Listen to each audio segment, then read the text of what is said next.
leaders of the future are looking back at us and they are praying that we might see beyond our own time. They are kneeling with hands clasped that we might act with restraint, that we might leave room for the life that is destined to come.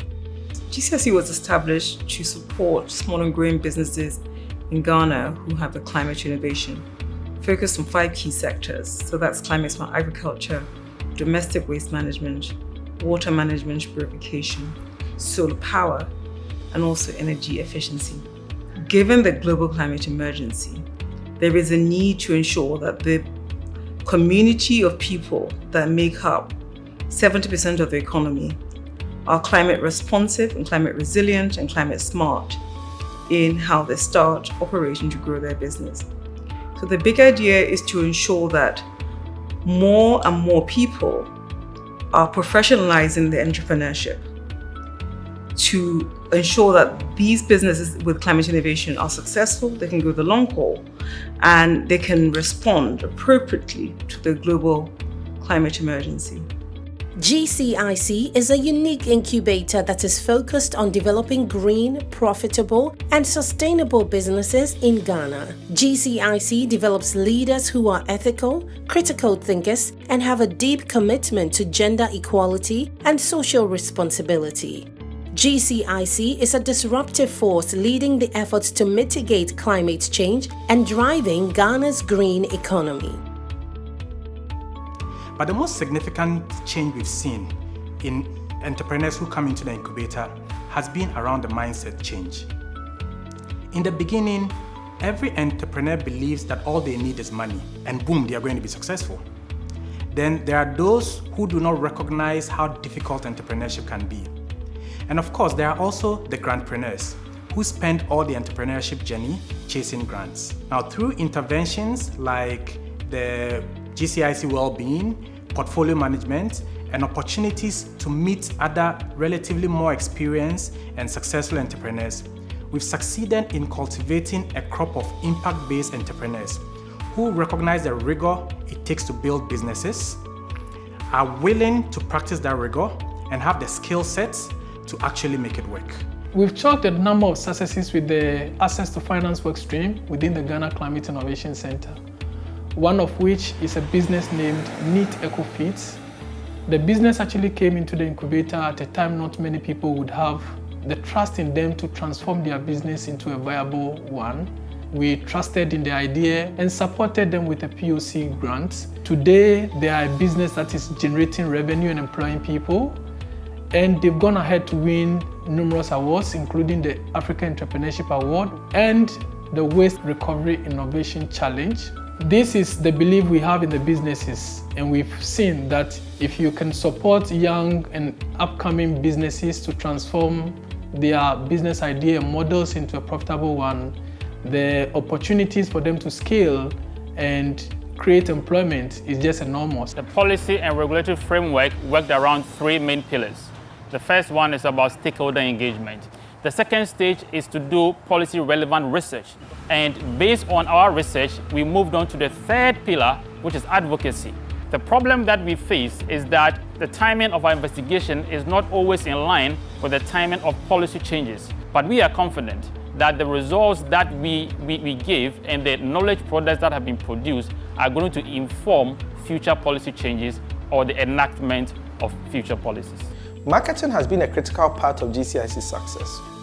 Through marketing activities and the roadshow across Ghana, we've ensured that each cohort has representation from every region in Ghana and have significantly improved gender balance by increasing the female representation from 25% in cohort 1 to 50% in cohort 5. Marketing has also ensured the public, Ghanaians, appreciate the emergency of climate change. This we've achieved through unique partnerships with CTFM, our climate-focused documentary series on Multi-TV, featured entrepreneur stories in BFT, and events like the Green Run. And we've had the opportunity to participate in global events, making a case for indigenous solutions to help fight climate change in Ghana. GCIC has one of the highest ethical standards backed by the Advocacy Way and governed by the World Bank's rules and regulations on procurement. There are 3 major procurement guidelines which GCIC has relied on in the execution of our work.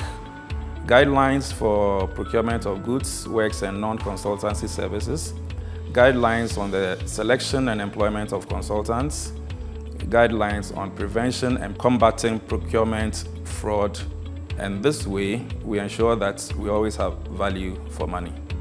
At the GCIC, our work structure has been based on collaboration, clear communication and good leadership.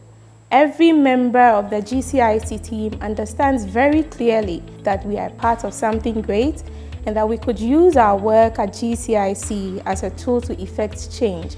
We're a team with such diverse backgrounds, and it has been a phenomenal experience, learning from each other and building lifelong friendships. We are proud of the transformation we have inspired in businesses, in livelihoods, and in Ghana's economy.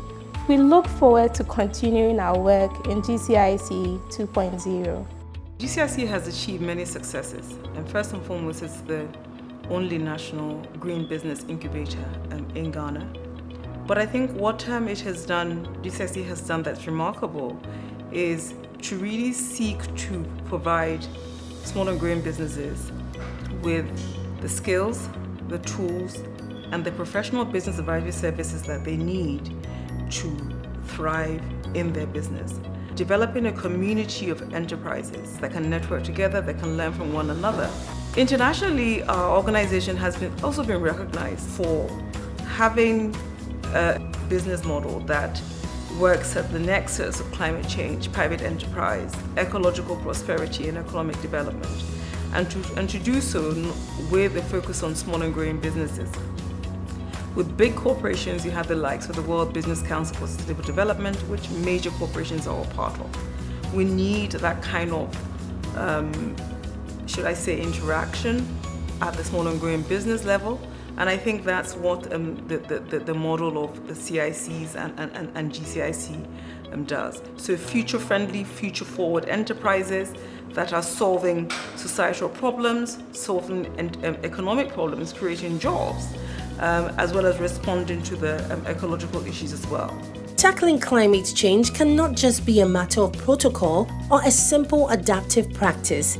It needs to be a national mindset. For both individuals and businesses, there needs to be transformation.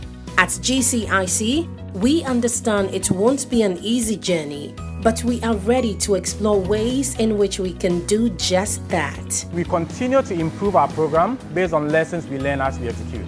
First lesson is around the provision of funding to entrepreneurs. The thinking traditionally has been to put in place stringent corporate governance structures. What we found at the GCIC, however, is that the problem is not the diversion of funds into private pockets, but how entrepreneurs make decisions and apply the funding in ways that provide the best returns.